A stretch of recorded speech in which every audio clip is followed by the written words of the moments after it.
2 travelers boarded the same flight to Europe last month. Same first-class cabin.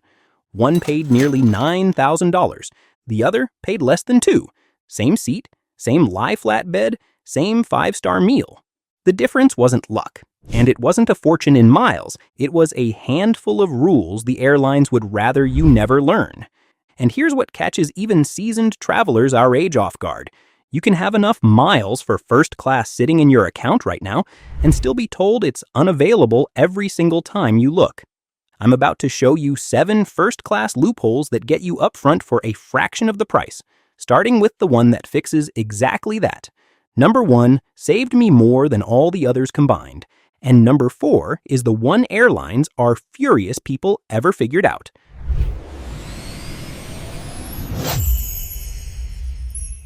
Number 7. The Award-Seat Loophole. You don't have to buy a first-class seat at all. You can book it with miles you may already have, and the seats are there. They're just not where you're looking.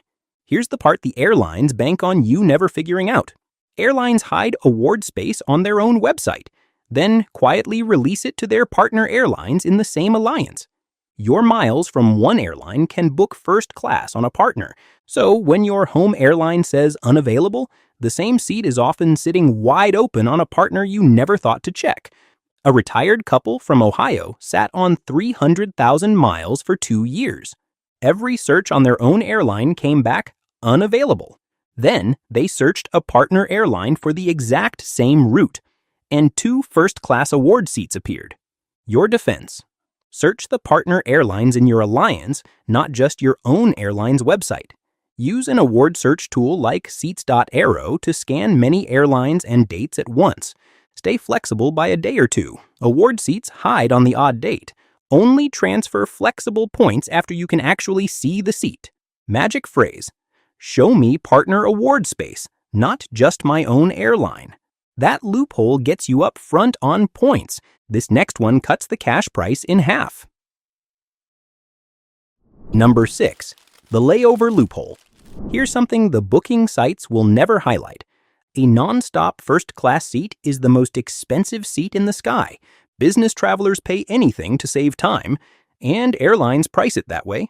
Add a single layover and the very same first-class experience can cost half as much. And for someone our age, the layover isn't a punishment. The right hub turns it into the best part of the trip. Quiet seating, free food, hot showers, sometimes a nap room. A couple wanted to fly non-stop first class from Chicago to London. The price came back at $11,000 for the 2 of them. One layover in New York dropped it to $5,400. Same cabin, same service, a few extra hours and over $5,000 back in their pocket. Your defense: always compare the non-stop price against a one-stop on the same route. Don't let the booking site auto-hide layovers. Turn that filter off. Route through hubs with world-class first lounges: Dubai, Singapore, Istanbul, Doha. Look for overnight layovers. Some airlines hand you a free hotel for the wait. That one rewards a little patience. This next one starts before you ever leave your home airport. Number 5. The Positioning-Flight Loophole. Here's a rule that quietly punishes anyone flying out of a smaller city. First class out of a small home airport is wildly marked up. The exact same first-class seat out of a big hub can cost thousands less. So you don't start your booking at home. You book a cheap economy positioning flight to the hub first, then first class from the hub onward. A woman near a small airport was quoted $8,000 for first class to Europe. She booked a $150 economy hop to New York instead, then first class from New York for $3,200, same destination, $4,600 saved, just by changing where the expensive leg begins. Your defense: price your first-class leg from a major hub, not your small home airport. Book a cheap economy positioning flight to that hub. Leave a few hours of cushion so a delay never costs you the connection. Compare the split ticket total against the all-in-one price before you book. That one is about where you start. This next one is the move airlines our most furious people discovered. Number 4. The Upgrade Loophole. I'll be honest with you. Most people think a first-class upgrade is pure luck at the gate. It isn't. It's a system, and you can position yourself for it. First, never book basic economy. Those bargain fares are locked out of upgrades entirely. Book regular or premium economy instead. At check-in, online, or at the kiosk, airlines quietly offer flat-fee upgrades to fill empty first-class seats. On top of that, many airlines email you a bid for upgrade invitation. You name a price, and if it's high enough and a seat is open, you move up front. A retiree booked premium economy for $1,100. At check-in, the airline offered first class for $500 more, $1,600 total, for a seat listed at $5,500. Your defense: book regular or premium economy, never basic, which can't be upgraded. Check for a flat fee upgrade offer during online check-in. On the bid form, offer 20 to 40% of the gap between economy and first. Peek at the first class seat map 3 days out. Lots of empty seats means cheap offers are coming. Magic phrase: I saw open first class seats on my flight. Are there any upgrade options? That's the upgrade game, won on purpose instead of by luck. Quick break, then the 3 biggest ones. Quick question: have you ever turned left onto a plane and wondered how the person in 2A really paid for it? Tell me in the comments. Your guess or your own story might help another traveler our age get up there. And grab the free printable version of this list. It's linked right below in the description. Hit subscribe because number 1 is the loophole that saved me more than all the rest combined. Number 3, the lounge access truth. Here's the one that trips up more seniors than any other. People assume any first-class ticket gets them into the lounge. It doesn't. An international first or business ticket almost always includes the lounge. But a domestic first-class ticket on most U.S. airlines does not. The ways in are simple once you know them. Fly an international premium cabin, carry a travel card that includes lounge access, or hold airline status. A gentleman booked domestic first, walked up to the lounge, and got turned away at the door.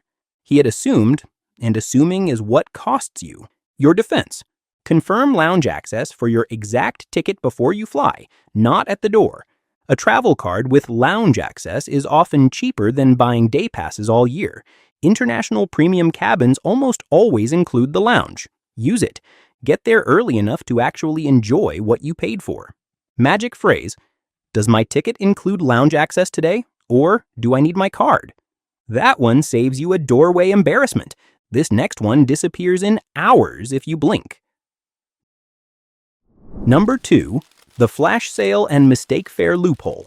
Here's where airlines hand out their best first-class deals, and most travelers never see them. Airlines dump unsold first and business seats to their email list and frequent flyer members first. Those deals never show up on the comparison sites, and every so often, a mistake fare appears. First class accidentally listed at an economy price. They happen more often than you'd think. The catch is they die in hours, not days. So checking your email once a week is exactly how you miss them. A retiree caught a 60% off first-class email with a 48-hour window, booked it that night, and saved over $4,000. Your defense: join the airline's frequent flyer programs. They're free and unlock member-only sales. Turn on instant price alerts, not a weekly inbox check. You need it the second it drops. Follow a mistake fare alert service so a deal reaches you in minutes. Use the 24-hour free cancellation window to lock a fare while you think it over. That one rewards being ready. And this last one is the single biggest saver on the entire list. Number 1, the Mixed-Cabin Loophole. This is the one that saved me more than everything else combined. You don't need first class for every leg of the trip. You need it for the leg that actually matters. Put first or business only on the overnight long haul, where a flat bed changes your whole trip. Fly economy on the short daytime hops, where it barely matters. Better yet, fly first on the overnight direction when you want to sleep, and economy on the daytime leg when you don't. A traveler booked a cheap economy flight to the hub, then first class on the overnight crossing to Europe. She slept flat across the ocean and saved over $4,000 by paying for the bed only when she needed it. Your defense: book first class only on overnight long hauls over about 5 hours. Fly economy on short daytime and positioning legs. Put first on the overnight direction, economy on the daytime return. Use premium economy as the middle ground, usually 30 to 50% more, not the 300% jump to first. Magic phrase, price first class only on the overnight leg, economy the rest. After enough years of flying, you learn that the seat up front was never really about money. It was about knowing the rules the people already sitting there know. But there's a different loophole for the cabin just behind first class, business class, and the airlines are even more furious about that one because the tricks to crack it are nothing like these. It's on the screen right now. See you there.